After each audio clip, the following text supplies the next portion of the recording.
Hello everybody, my name is Acrisius and welcome to another Dragon Ball discussion. I know it's been quite a while since my last one. Doing this and working and going to school is a bit difficult, so this kind of fell to the wayside, and I apologize about that, but we are here. Last week there was an episode. The week before that there wasn't an episode, so we didn't miss much there. I did miss the episode before that one though. And what I really want to talk about is the one that happened this week, Saturday, and this episode was just amazing. So at the end of the last episode, you see Jiren basically making short work of Goku after Vegeta sacrificed himself so Goku could get more rest, and then before Vegeta got knocked off, he gave the rest of his power to Goku. And you see Goku trying to fight Jiren, but it's not really working, and Jiren's basically just beating the crap out of Goku, which is kind of how I expected it to go. And right before Jiren landed the final blow and knocked Goku off, next thing you know, Goku's behind Jiren. And you know what that means? Ultra Instinct time, babies. Now, this definitely gives credit to my theory that Ultra Instinct is only activated when Goku's completely out of stamina, when he's completely out of energy, right before he gets knocked out. That's when Ultra Instinct comes into play. And just like whenever Natsu from Fairy Tail decides he needs to eat some other element other than fire to get a power up. That's basically the same concept as what happens with Goku whenever he enters Ultra Instinct. And that makes me really happy to know that that's right.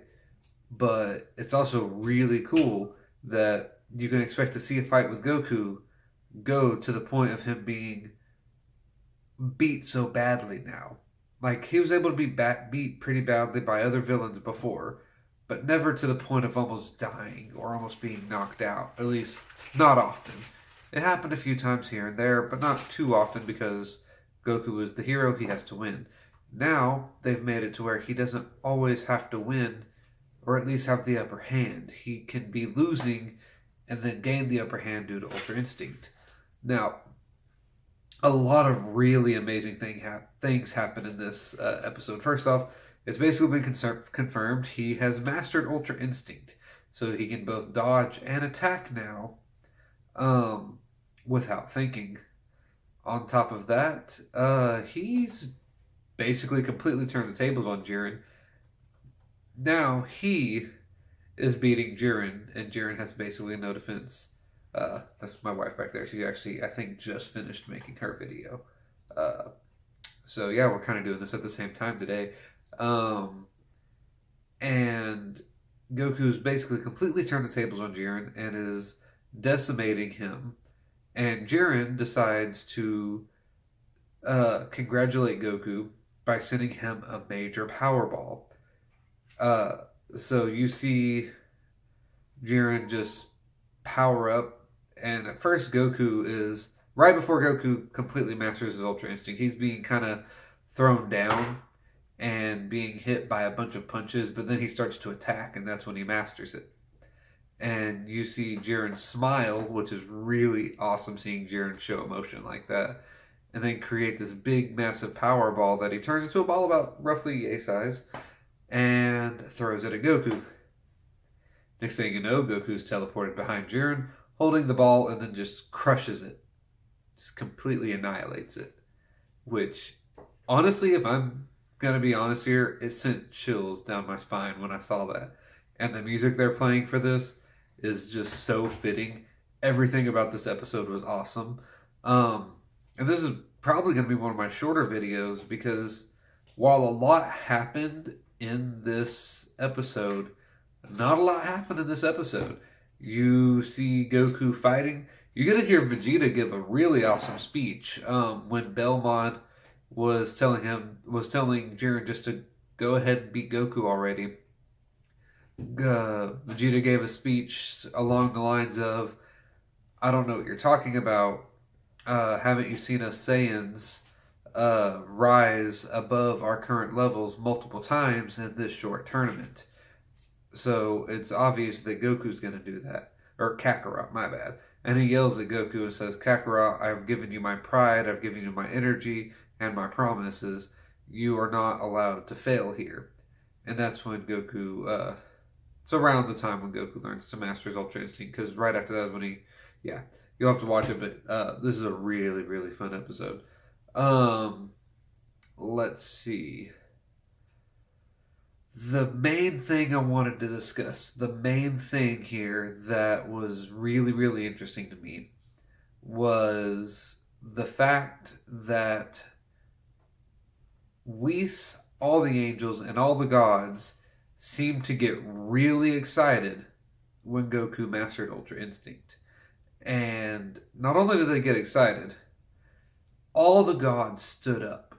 They all stood up to watch Goku in his mastered Ultra Instinct form. Now, I know Beerus hasn't mastered it yet, and I'm assuming that Champa hasn't because Champa is Beerus' twin. But what if none of the gods of destruction have mastered Ultra Instinct yet? I'm not saying that Goku's stronger than them. I'm pretty sure they're probably still stronger than him, or at least there are a few that are still stronger than him. But what if none of them have mastered, other than the angels? Obviously, I'm pretty sure the angels have. But what if none of the gods have mastered Ultra Instinct yet? What if this entire... I know a lot of people think that this tournament... Or, not a lot of people. The show tells us this tournament was started because Zeno thought it would be cool to watch a bunch of really strong guys fight each other. And there have been many theories as to what this tournament really means. Some people think it's a way to teach Goku a lesson about how not to put the ones he loves in danger. Some people say that Goku's dead or in a dream, and this is just the reenactment of his dream, what he would love to happen, having this tournament where he gets to fight these really strong guys. But what if this tournament was created not to make Zeno happy so he could watch cool guys fight, which is part of the reason, but what if this tournament was made so that the gods could see Ultra Instinct mastered? Now, the reason I think they would need this kind of tournament for that is because they're strong. There's not many people stronger than a god of destruction other than their angels.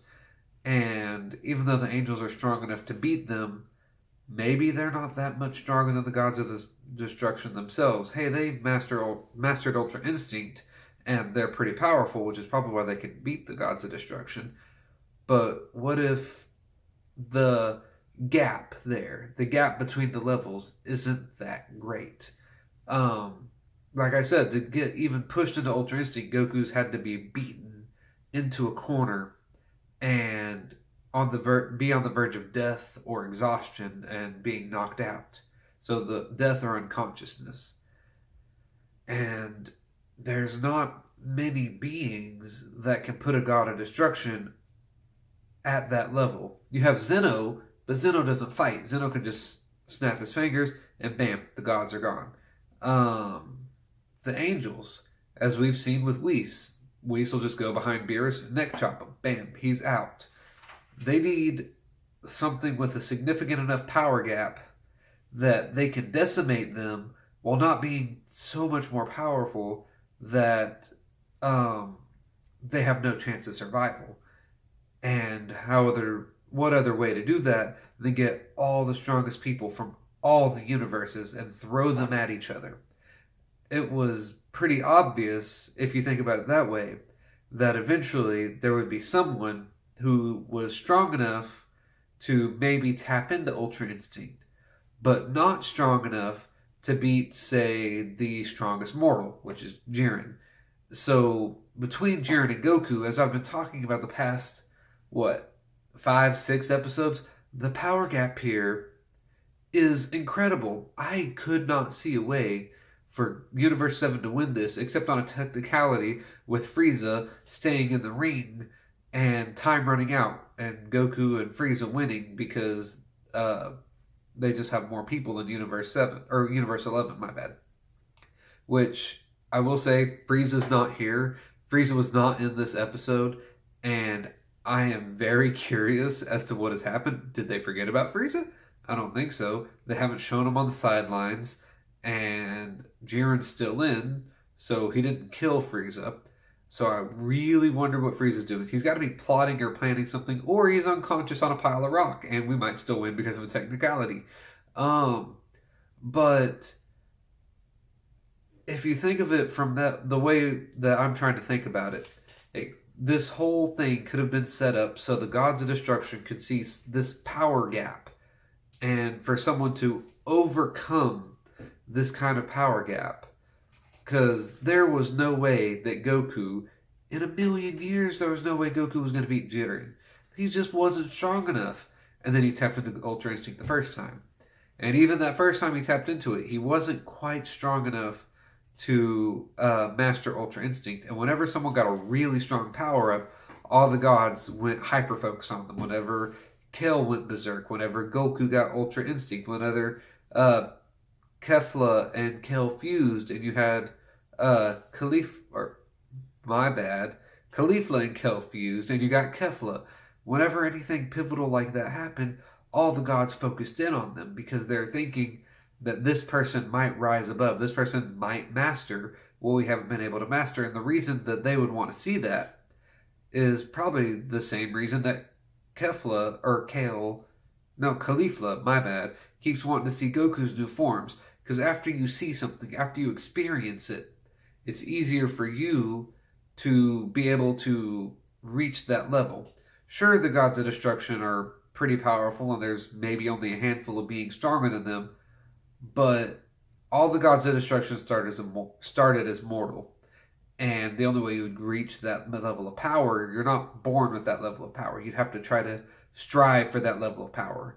So maybe they're still, even though they're at the pinnacle, they're still trying to reach above that to reach Ultra Instinct. For all I know, there's a big bad out there that the gods of destruction aren't strong enough to beat. And they're trying to figure out how to use Ultra Instinct so that they can go and fight that big bad. I have no idea. But I do think that this tournament of power might have been instigated just so that they could see someone master Ultra Instinct, so that they themselves will have experienced what it feels like, and so they themselves will then be able to master it.